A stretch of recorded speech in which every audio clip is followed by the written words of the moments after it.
You know, this probably counts as fan fiction.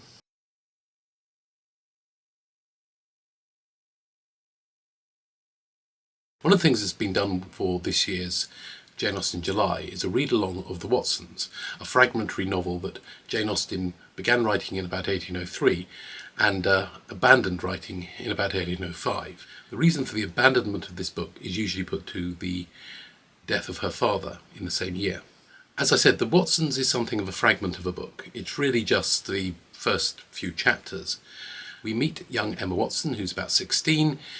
She has been brought up by an aunt, and she's coming back to live with the rest of her family, which consists of 4 sisters at home with their father, their widowed father, and also there is a brother and a sister-in-law who live a fair way away. Emma is the youngest of the Watson sisters, and at the beginning of the book she is briefed by her oldest sister Elizabeth about what she may expect at the ball that she's about to attend. Elizabeth is not planning to attend the ball thinking herself too much of a spinster to do anything like that anymore. Emma is going to the ball as a guest of friends of the Watson family. One of the most dangerous people Elizabeth talks about is a man called Tom Musgrave, who it seems is a little bit of a rake, and Elizabeth tells some very scary stories about him. But you do get a very strong much ado about nothing vibe. Yes, Elizabeth being Beatrice and Tom Musgrave being a bit of a Benedict. During the ball she accidentally becomes attached to an aristocratic party who are attending this assembly. This aristocratic party are the Osbornes. We have the Dowager Lady Osborne, a woman of around 50, Lord Osborne her son, Miss Osborne her daughter, Mr. Howard, who is tutor to Lord Osborne and now is a clergyman with a living near to the Osbornes' house. Mr. Howard is accompanied by his widowed sister, Mrs. Blake, and her 10-year-old son, Charles. In the crush of the assembly, Emma Watson finds herself amongst the Osborne party and witnesses a particular incident. Young Charles, who is 10 years old, is expecting to dance with Miss Osborne, as was promised.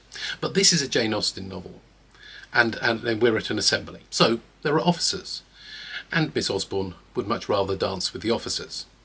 She makes her excuses. Charles tries to be very brave, but is clearly very upset. Emma Watson steps forward and offers to dance with Charles. This causes quite a stir. Everybody, including Miss Osborne, congratulate young Charles on having the prettiest dance partner.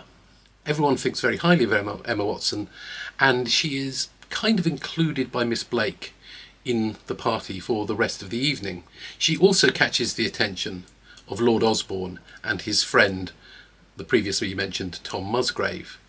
And it's very clear that Lord Osborne wants to know more about Miss Watson and asks his friend Tom to find out. The next few chapters, and there are just a few, really deals with the aftermath of the ball and various people being introduced to them. Like Tom Musgrave finally coming to the Watsons, we get to meet the sisters, Penelope and Margaret, and also we hear about the brother and his wife.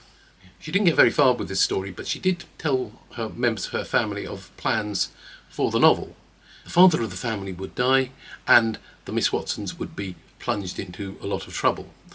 Emma Watson would eventually marry Mr. Howard, although Mr. Howard would be crossed in love with the older Lady Osborne. Mr. Howard is about 30 and Lady Osborne, as I said, was about 50. So there's a bit of an age gap there, although there's also, we shouldn't forget, an age gap between Mr. Howard and Emma Watson, who is just 16. The novel shows a lot of promise, but it's so fragmentary we really can't tell what would have happened next and just how good it could have been. Certainly I find a lot of confusion with the 2 sisters who aren't properly introduced yet, and you just hear about them and you can't remember which one's which. They both seem a little bit too similar, rather like Lydia and Kitty in Pride and Prejudice. A quick editorial note here.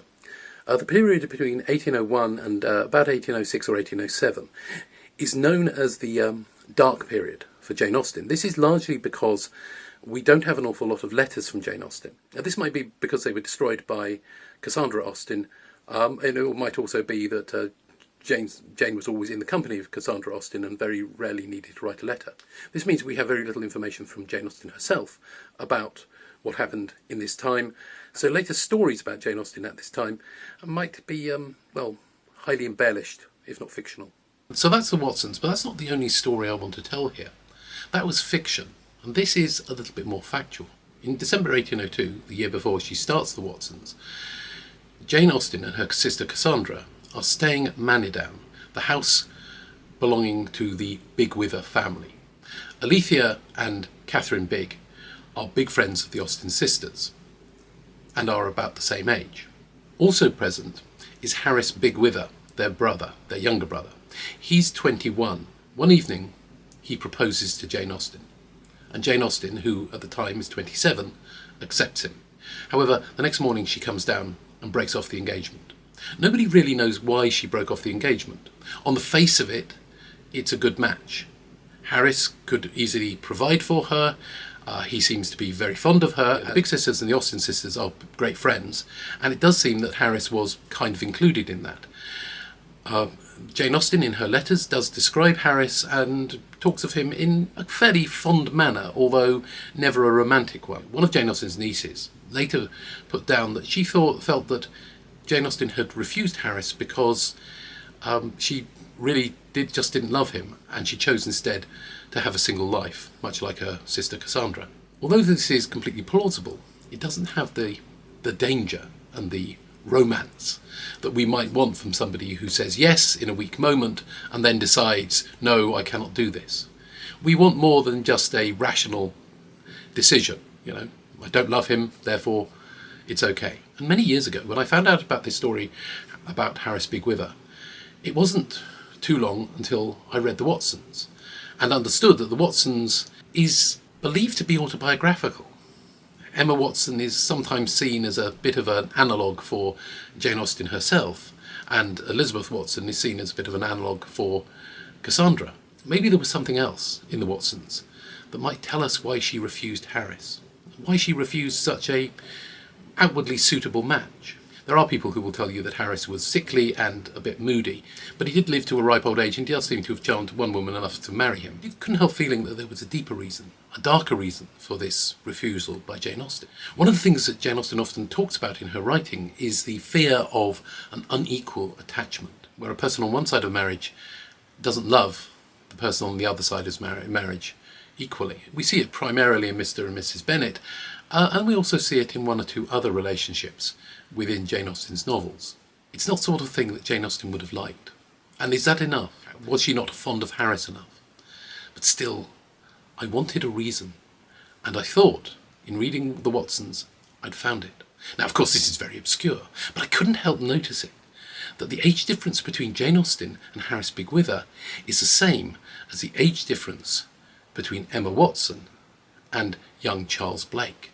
An age gap of 21 and 27, an age gap of 10 and 16.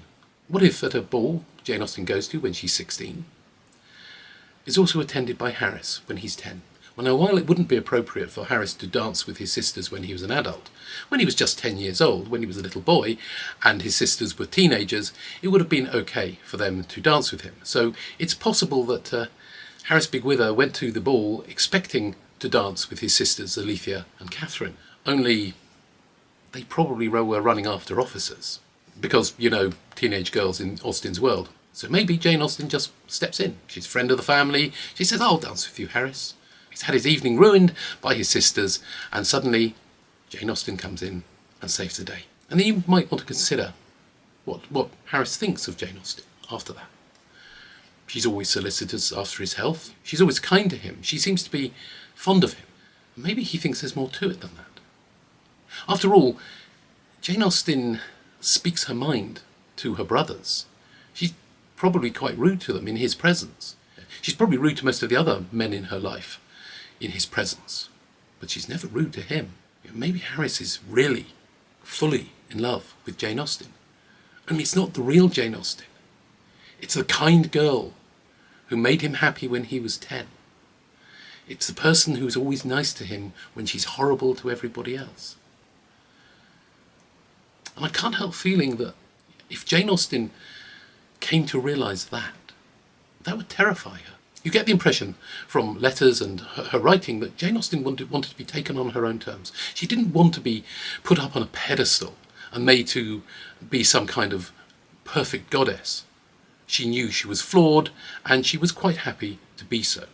She was quite happy to be rude to men who didn't measure up.